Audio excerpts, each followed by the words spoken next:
মনোমুগ্ধকর শরতের প্রভাত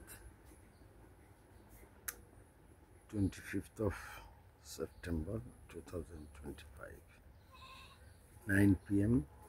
রোদ ঝলমল সকাল তেশ্বর গ্রাম।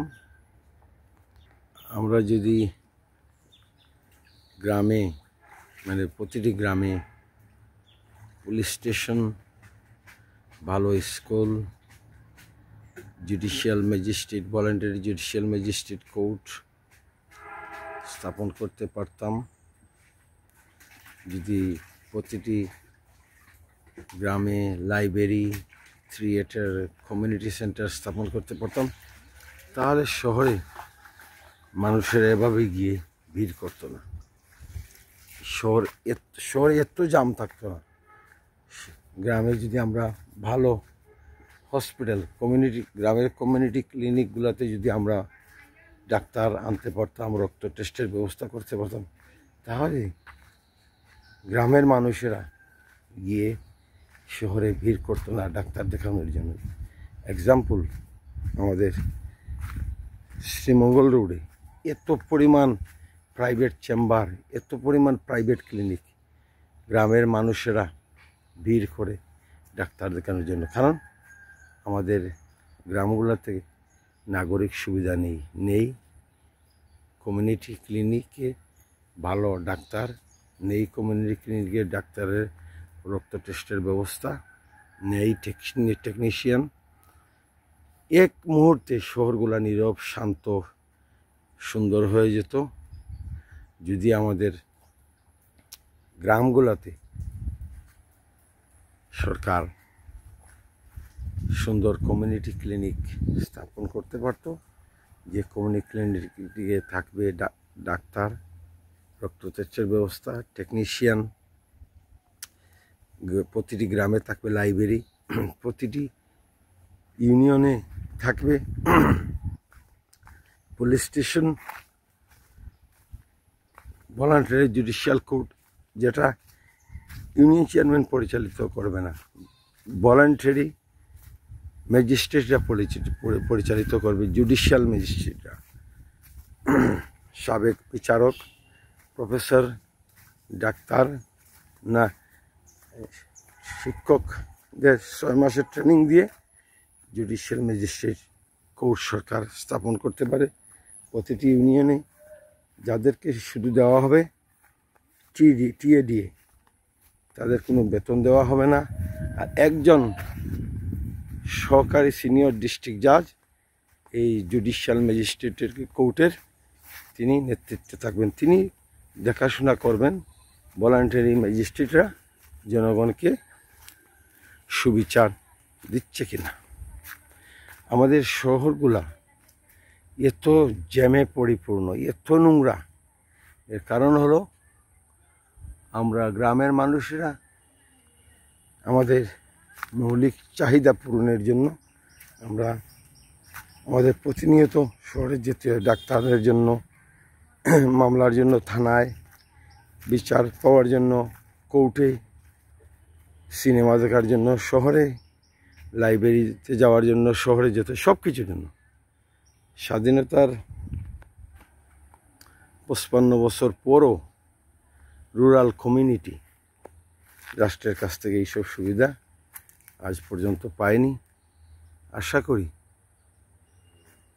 ভবিষ্যতে রুরাল কমিউনিটি 66,000 গ্রামের মানুষেরা গ্রামে যদি ভালো স্কুল পায়, প্রতিটি ইউনিয়নে যদি পুলিশ স্টেশন থাকে, ম্যাজিস্ট্রেট কোর্ট থাকে,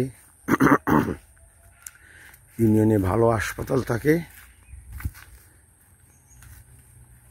ইউনিয়নে যদি যোগাযোগ ব্যবস্থা ভালো থাকে, তাহলে মানুষ আর শহরে গিয়ে বাড়িঘর বানাবে না। শহরগুলা সিমেন্টের জঙ্গলে পরিণত হচ্ছে, অশান্তিতে ভরা শহর। আমাদের গ্রাম থেকে মাত্র 3 মাইল দূরের শহর, কিন্তু সেই শহর আমাদের গ্রামটাকেও গ্রাস করতেছে। ধীরে ধীরে গ্রামে ফ্যাক্টরি হচ্ছে, নতুন কৃষি জমি নষ্ট করে বাসা বাড়ি হচ্ছে। এটা খুবই দুঃখের বিষয় যে আমাদের খাদ্যের যে মূল ভাণ্ডার, আমাদের গ্রামগুলো আমরা নষ্ট করে ফেলতেছি। গ্রামে কৃষি জমি, ফ্যাক্টরির ময়লা দূষিত পানিতে দূষিত হচ্ছে, যেমন বিশিক শিল্পনগরীর রাবার ফ্যাক্টরির দূষিত পানির কারণে আমাদের হাওরটা একেবারে ধ্বংস হয়ে গেছে। আমি বেশ কয়েকবার আমার সমকালের নুরুল হক নানাকে দিয়ে রিপোর্ট করেছি। এবার ভাবছি আমরা একটা বড়সড় ক্যাম্পেইন করব। আমরা রাবার ফ্যাক্টরির উদ্দেশ্যে শোভাযাত্রা করব, ওইখানে আমরা সাংবাদিকদের ইনভাইট করব এবং মৌলভীবাজার জেলার পরিবেশ অধিদপ্তরে আমি অচিরেই যাব, তাদের সঙ্গে কথা বলে তাদের কী অ্যাকশন এই বিশিক শিল্পনগরীর রাবার ফ্যাক্টরির দূষণ নিয়ে তারা কী করলো গত 7-8 বছরে 10 বছরে, এটা আমি জানতে চাই। আমি 18-তে গেছি, 20-এ গেছি, কোনো অ্যাকশন নাই। ফ্যাক্টরি আমি ভিজিট করি, তারা আশ্বাস দেয় কিন্তু দূষণ আর বন্ধ হয় না। তো আমরা যদি গ্রামে নাগরিক সুবিধা পাই তাহলে শহরে আর ভিড় হবে না। শ্রীমঙ্গল রোডে এত পরিমাণে প্রাইভেট চেম্বার, শ্রীমঙ্গল রোড দিয়ে শহরে প্রবেশ করেই যায় না, অথচ আমরা ছোটোবেলায় আমাদের গ্রাম থেকে বাসে করে 5-7 মিনিটে শহরের ভিতরে চলে গেছি, সিএনজিতে করে বাসে করে। সিএনজি বাস চলতেই পারে, এত পরিমাণে চেম্বার শ্রীমঙ্গল রোডে, প্রাইভেট চেম্বার, প্রাইভেট হসপিটাল, যে তাদের এখানে ডাক্তার দেখাতে আসে রোগীরা প্রাইভেট গাড়ি পার্ক করে রাখে। এখানে উচিত পৌরসভার একটা এনফোর্সমেন্ট টিম সন্ধ্যার পরে পাঠানো, যাতে এখানে রোগীরা ইলিগেলি গাড়ি সিএনজি পার্ক করে না রাখতে পারে। এটা একটা জনদুর্ভোগ। এদিক দিয়ে মৌলভীবাজার পৌরসভা এবং পুলিশকে নজর দিতে হবে। এবং মৌলভীবাজারের যে প্রধান রাউন্ড অ্যাবাউট বেরির পাড়েও দেখলাম ট্রাফিক পুলিশ নাই। সন্ধ্যার পরে একজন বেসরকারি ব্যক্তি দেখলাম তিনি ট্রাফিক নিয়ন্ত্রণ করতেছেন। এটা খুবই দুঃখজনক। আমরা চাই আমাদের শহরগুলো সুন্দর থাক এবং শহরকে ক্লিনের জন্য ইংল্যান্ডে আমাদের রাজনীতিবিদরা যান, তারা তো দেখেন ইংল্যান্ডের রাস্তাঘাট সুইপিং মেশিন প্রতিদিন সকালে রাস্তাঘাট ক্লিন করে।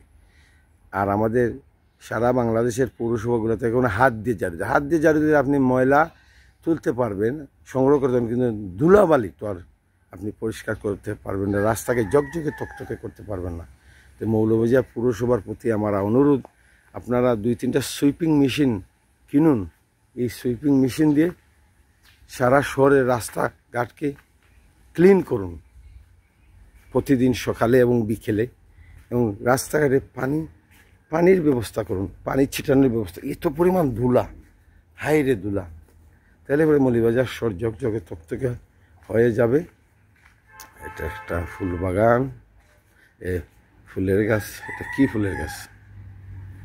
আর আমাদের একটা প্লাস্টিক রিসাইক্লিং সেন্টার দরকার। এত পরিমাণ প্লাস্টিক বোতল নদী দিয়ে, খাল দিয়ে হাওরে ভেসে যাচ্ছে। আমাদের হাওরগুলো প্লাস্টিকের সয়লাভ হয়ে গেছে, প্লাস্টিকের বোতল, পলিথিন ব্যাগে।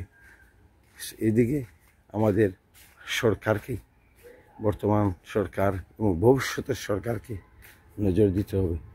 মাদার আর্থকে আমাদের রক্ষা করে। এই যে দেখেন ছায়াশ্রমী নিরিবিলি গ্রাম ও পর্যন্ত পরিবেশ দূষণ, চারদিকে প্লাস্টিকের বোতল।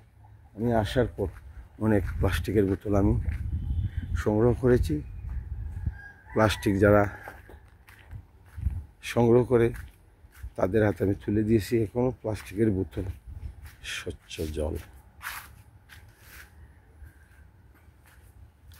এবং প্রাইভেট চেম্বারে ডাক্তাররা অতিরিক্ত 700-800, যে দেশে 1 টাকাও জনগণ বেনিফিট, মানে এটা সামান্য পরিমাণ সোশ্যাল সিকিউরিটি বেনিফিট পায়, 3 মাসে 1700-1800 টাকা। ডাক্তারদের বেতন, প্রাইভেট ডাক্তারদের বেতন 1000 টাকা, 1200 টাকা। এটা সরকারকে বন্ধ করতে হবে। প্রাইভেট প্র্যাকটিস যারা করবেন তাদেরকে সরকারের উচিত নজরদারির আওতায় আনা, যাতে তারা অতিরিক্ত চার্জ না করতে পারে। কারণ জনগণের যেখানে ক্রয় ক্ষমতাই নেই, সেখানে জনগণ কীভাবে 800 টাকা, 1000 টাকা দিয়ে প্রাইভেট ডাক্তার দেখাতে পারবে। এটা আমাদের ডাক্তার ভাইদেরও চিন্তা করা উচিত। আর সরকারি হসপিটালের ডাক্তারদের প্রাইভেট প্র্যাকটিস না করাই ভালো, কারণ তারা যদি প্রাইভেট প্র্যাকটিস করেন, ক্লিনিক ব্যবসা করেন, তাহলে তারা সরকারি হাসপাতালে কাজ কোন সময় করবেন? তারা যে সরকার যে তাদেরকে বেতন দিচ্ছে, এই বেতন নিচ্ছেন, কিন্তু তারা জনগণের জন্য কাজ কখন করবেন? সোশ্যাল মিডিয়াতে ঘুরে বেড়াচ্ছে একটি নিউজ যে প্রাইভেট চেম্বারগুলোতে অতিরিক্ত চার্জ 700-800-1000। জনগণ কিভাবে, মানুষের ক্রয় ক্ষমতা একেবারে কম। আর যদি বুঝতাম রাষ্ট্র জনগণকে পেনশন দিচ্ছে, প্রতিটি জনগণকে হাজার হাজার টাকা বেকার ভাতা দিচ্ছে, প্রতিবন্ধী ভাতা, বেকার ভাতা পর্যাপ্ত পরিমাণ দিচ্ছে, এগুলোতে খুবই অল্প পরিমাণ। এই পরিমাণ বেনিফিট দিয়ে জনগণ কিভাবে তাদের জীবনযাপন পরিচালনা করবে, কিভাবে ডাক্তার দেখাবে, কিভাবে রক্ত টেস্ট করবে? ডাক্তার ভাইদের উচিত বাংলাদেশ সংবিধানের নির্দেশনা পালন করে জনগণের প্রতি একটু সুবিচার করা। আপনারা একটু পরিমাণ কম চার্জ করেন এবং অতিরিক্ত টেস্ট দিবেন না। মানুষ এসব অ্যাফোর্ড করতে পারতেছে না, মানুষ অসহায়। ক্লিনিকে প্রাইভেট চেম্বারে গেলে 5টা-7টা টেস্ট দরকারি, এত টেস্ট দেওয়ার দরকার কি আমি তা বুঝি না। এই দিক দিয়ে আমাদের প্রশাসনকে, ডিস্ট্রিক্ট প্রশাসনকে নজর দিতে হবে। ডিস্ট্রিক্ট প্রশাসনকে, ডিসিকে প্রতিনিয়ত, একদিন 2 দিন নয়, প্রতি সপ্তাহে প্রতিটি প্রাইভেট ক্লিনিকে মোবাইল কোর্ট পরিচালনা করতে হবে। 1 দিন 2 দিন পরিচালনা করলে হবে না, এটা কন্টিনিউইং করতে হবে। রেগুলার যদি মোবাইল কোর্ট পরিচালনা করা হয়, তাহলে আমাদের প্রাইভেট ক্লিনিকগুলোতে স্বচ্ছতা ও জবাবদিহিতা ফিরে আসবে। এমনকি মোবাইল কোর্টকে এই প্রাইভেট ডাক্তারদের চেম্বারেও গিয়ে পরিচালনা করতে, তারা যেসব ডিগ্রি লেখেন ওই ডিগ্রিগুলো সত্যি কিনা এটাও যাচাই বাছাই করা দরকার। ডাক্তারদের এত বড় বড় ডিগ্রি তারা তাদের সাইনবোর্ডে লেখেন, এগুলো মোবাইল কোর্টকে যাচাই বাছাই করা দরকার। এবং জনগণের মানবিক মর্যাদা, মানবাধিকার ডিস্ট্রিক্ট প্রশাসনকে রক্ষা করতেই হবে। প্রাইভেট ক্লিনিকগুলোকে ভিজিট করতে হবে, ডিস্ট্রিক্ট হসপিটালকে ভিজিট করতে হবে। প্রাইভেট চেম্বারের অতিরিক্ত চার্জ অবশ্যই বন্ধ করতে হবে। প্রাইভেট চেম্বারের টেস্ট বাণিজ্য বন্ধ করতে হবে। এবং ডায়াগনস্টিক সেন্টারগুলোকেও স্বচ্ছতা ও জবাবদিহিতার আওতায় আনতে হবে। এবং শহরে সিএনজি অন্যান্য কারের অতিরিক্ত স্পিড নিয়ন্ত্রণের জন্য শহরে রোড পেট্রোল বাড়াতে হবে। পেট্রোল লেস অ্যাক্সিডেন্ট, এইটা করতেই হবে। খুব সুন্দর সকাল, রাত্রে 3টায় ঘুমাইছিলাম, 9টায় উঠে গেলাম, মাত্র 6 ঘন্টা ঘুমাইলাম। তবে আর্লি সকালটা মিস করে ফেলেছি আমি। এখানে 4টি মোরগ খাবার খাচ্ছে, ওইখানে একটি ছাগল বাঁধা, দূরে একটি গরু বাঁধা, গরুরা ঘাস খাচ্ছে, মিষ্টি মধুর বাতাস বহে যাচ্ছে। দিনটি আমার কাছে মনে হবে আরো তপ্ত। আজকে ওয়েদার হবে আরো গরম। এটা আমার লাগানো বাগান, আমার না, আমি যে বাগান লাগিয়েছিলাম সেই গাছগুলো কেটে ফেলা, যেটা নতুন লাগিয়েছেন আমার বড় ভাই। এখানে একটা কয়ফল গাছ আছে, আর একটি সুন্দর পুকুর দেখেন আমার সামনে। পুকুরটিতে আমার এই মোমিন চেষা, খালেদ ভাই স্যার তারা নতুন করে খনন করেছেন, মাছ ফেলেছেন, প্রজাপতিরা ফুল থেকে ফুলে উড়ে বেড়াচ্ছে। এখন